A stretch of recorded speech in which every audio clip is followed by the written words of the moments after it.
Litre. আর এই মুহূর্তে দেখো তুমি এখন একাই আছো, আমি যেটা দেখতে পাচ্ছি। তা সেই জন্য তোমাকে আমি বলছি এই জিনিসটা কি। তুমি বললে ডিম, নাকি ডিম তো নয়। তাহলে রসগোল্লা নেবে। আরো জুড়েছে, এটা একটা রসগোল্লাই, ঠিক আছে।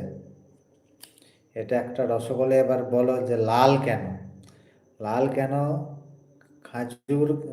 খেজুর চেনো তো, খেজুর। খেজুর চেনো, খেজুর। খেজুর গাছ থেকে আমাদের এখানে রস বার করা হয়। সেই খেজুর গাছের রস থেকে গুড় বানানো হয় জ্বালিয়ে।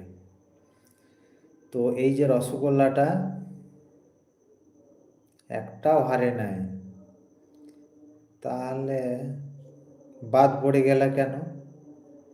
তো ওই খাজুর গাছের রসের গুড়ের রস দিয়ে, মানে গুড় দিয়ে রসটা তৈরি করা এই রসগোল্লাগুলা।